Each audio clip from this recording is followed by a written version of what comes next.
You, John Fitzgerald Kennedy, do solemnly swear. I, John Fitzgerald Kennedy, do solemnly swear. That you will faithfully execute the office of President of the United States. That I will faithfully execute the office of President of the United States. And will, to the best of your ability. And will, to the best of my ability. Preserve, protect, and defend the Constitution of the United States. Preserve, protect, and defend the Constitution of the United States. So help you God. So help me God.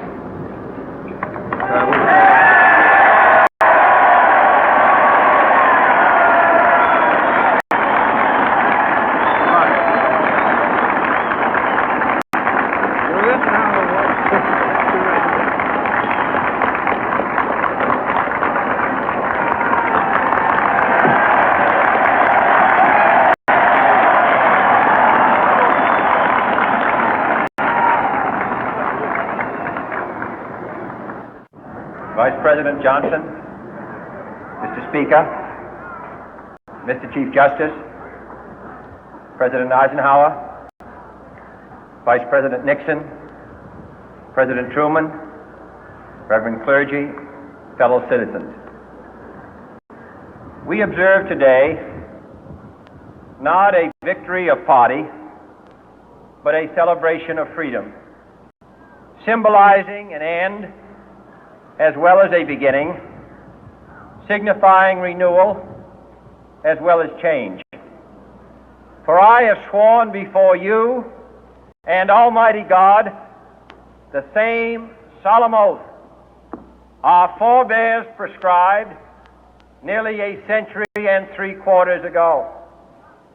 The world is very different now, for man holds in his mortal hands the power to abolish all forms of human poverty and all forms of human life. And yet the same revolutionary beliefs for which our forebears fought are still at issue around the globe. The belief that the rights of man come not from the generosity of the state, but from the hand of God. We dare not forget today that we are the heirs of that first revolution. Let the word go forth from this time and place to friend and foe alike that the torch has been passed to a new generation of Americans born in this century, tempered by war, disciplined by a hard and bitter peace, proud of our ancient heritage, and unwilling to witness or permit the slow undoing of those human rights to which this nation has always been committed and to which we are committed today at home and around the world.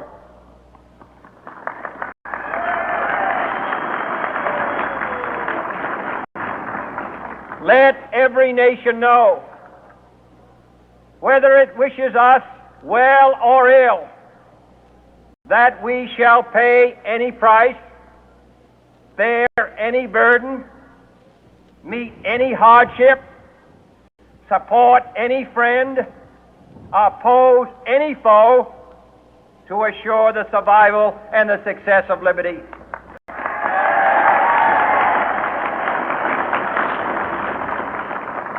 This much we pledge and more. To those old allies whose cultural and spiritual origins we share, we pledge the loyalty of faithful friends. United, there is little we cannot do in a host of cooperative ventures. Divided, there is little we can do, for we dare not meet a powerful challenge at odds and split asunder. To those new states whom we welcome to the ranks of the free, we pledge our word that one form of colonial control shall not have passed away merely to be replaced by a far more iron tyranny.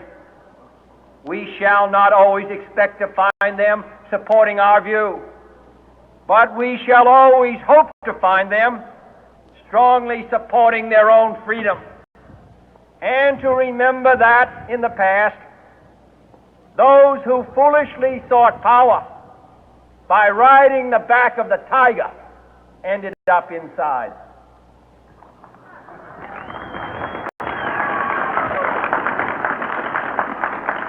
To those people in the huts and villages of half the globe struggling to break the bonds of mass misery, we pledge our best efforts to help them help themselves for whatever period is required, not because the communists may be doing it, not because we seek their votes, but because it is right.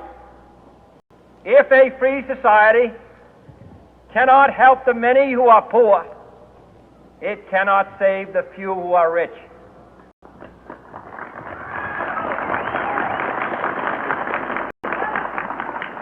To our sister republics south of our border, we offer a special pledge to convert our good words into good deeds in a new alliance for progress, to assist free men and free governments in casting off the chains of poverty. But this peaceful revolution of hope cannot become the prey of hostile powers. Let all our neighbors know that we shall join with them to oppose aggression or subversion anywhere in the Americas. And let every other power know that this hemisphere intends to remain the master of its own house.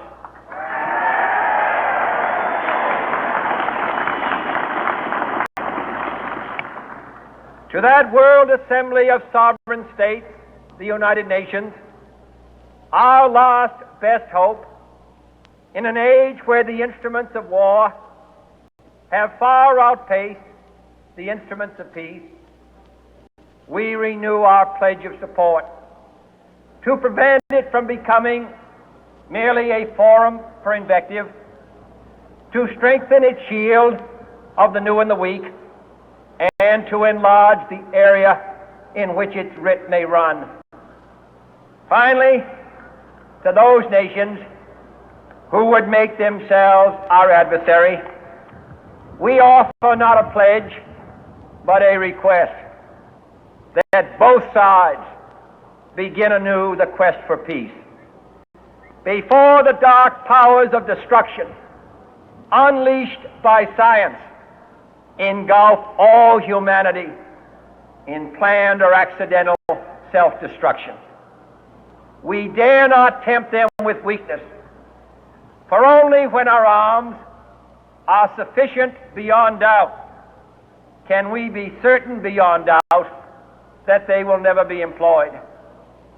But neither can two great and powerful groups of nations take comfort from our present course, both sides overburdened by the cost of modern weapons, both rightly alarmed by the steady spread of the deadly atom, yet both racing to alter that uncertain balance of terror that stays the hand of mankind's final war.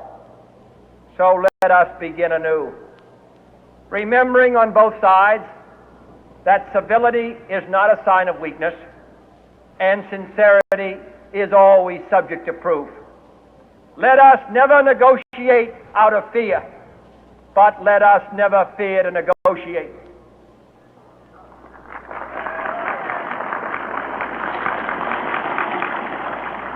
Let both sides explore what problems unite us, instead of belaboring those problems which divide us.